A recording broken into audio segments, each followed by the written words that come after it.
every day goes, every time we've no control. Clubs and societies are at the heart of communities, bringing people together for fun, creativity, and good causes. But did you know that even clubs need to navigate the world of taxes? Let's follow one club as they uncover how taxation affects them.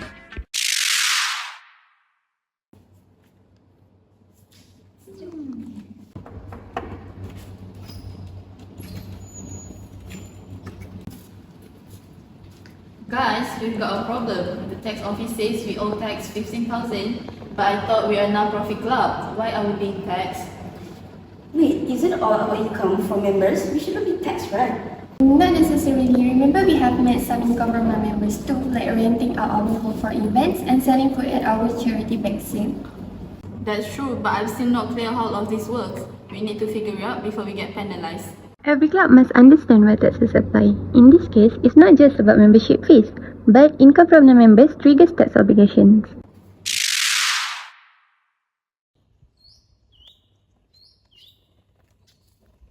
Okay, so before we go deeper into these tax things, can someone explain what makes club different from other business?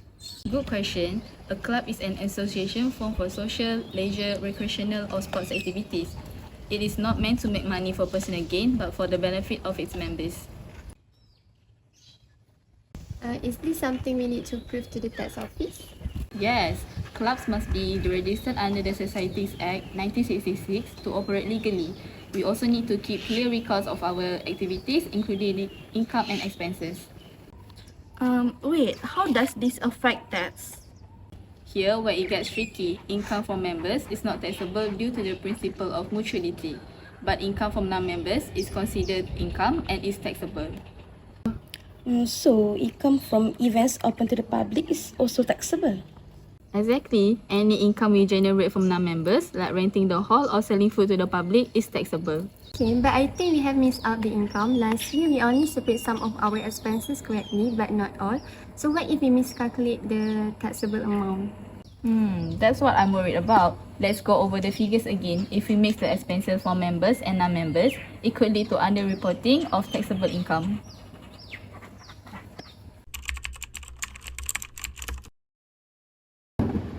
Okay, so let's talk about clubs and societies and how they are taxed.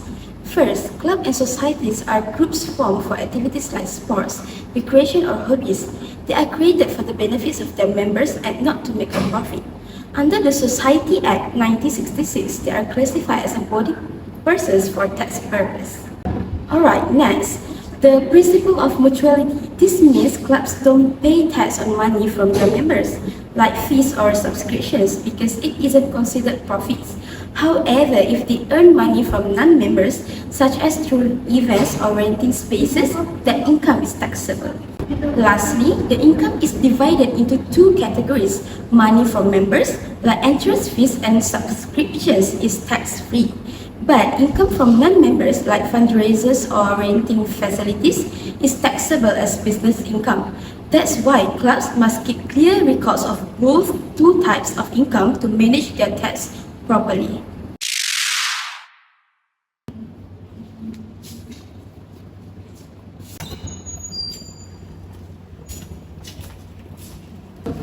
Good morning, are you free, miss?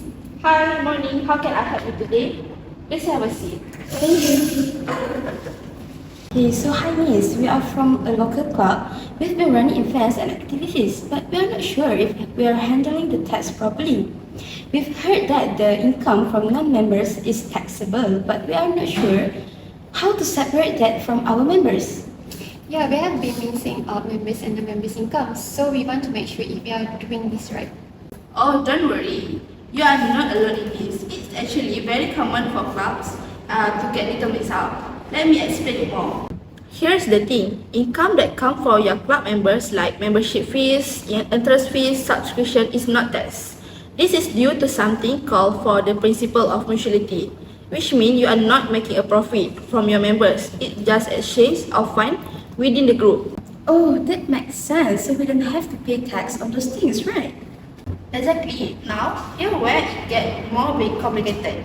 When it comes to non-members, things change. Any income you earn from people who are not members, like Ticket sales, renting, hosting, event, or open to the public is taxable.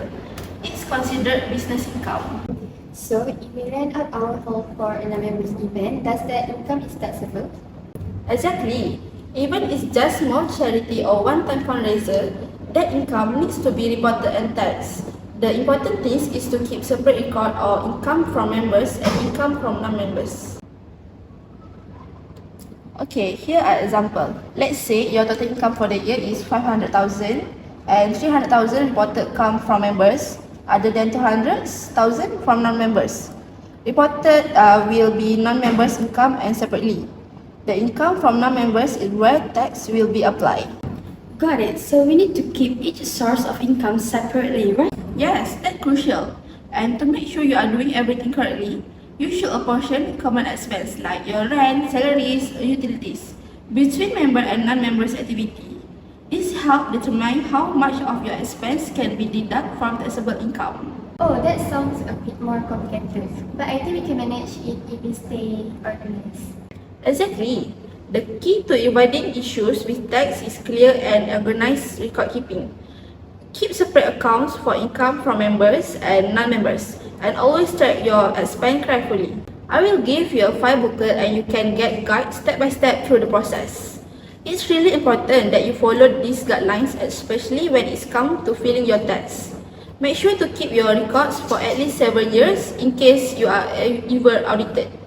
Thank you so much for all the help. We'll make sure to keep all those things, everything separate and follow the guidelines from now on. Yes, this has been really eye-opening. We will get our record in order and make sure to do it right. I'm glad I could help. Don't hesitate to come back if you have any more questions. And remember, keeping things organized will save you a lot of time and stress down to the road.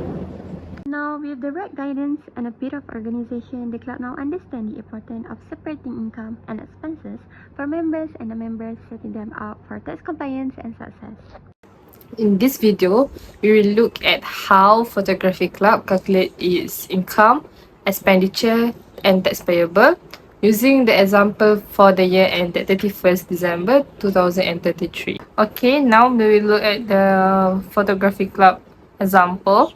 A Photography Club has the following income and expenditure account for the year ended 31st December 2023.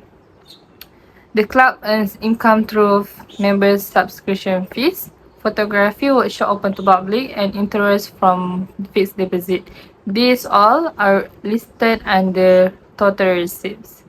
Next, on the expenditure side, costs include a rental of studio workshop, wages and salaries and administration and stationaries, transportation for field trips, and excess of income over expenditure. And after calculating all these receipt and expenditure, the club's income and expenditure balance out at 540,000 ringgit. Okay, next, for the first step, we need to classify the expenditure into 3 categories, which is non-allowable deduction, allowable deduction, and expenses common to income. So, wages and salaries are under common expenses, rental of studio for workshop under allowable deduction, administration and stationery under common expenses, and lastly, transportation for field trips under common expenses. The club receipt also split into 2 categories, which is non-taxable receipts and taxable receipts. So, membership subscription fees fall under non-taxable receipt, while workshop fees and interest from fixed deposit fall under taxable receipt. Okay, now we want to compute the tax as follows. So first, we need to take the taxable receipts such as workshop fees 60,000, and we need to deduct with rental of studios 80,000 and common expenses 70,000. So how to calculate common expenses? So the ways to calculate common expenses is A times B divided by C. What is A, what is B, and what is C?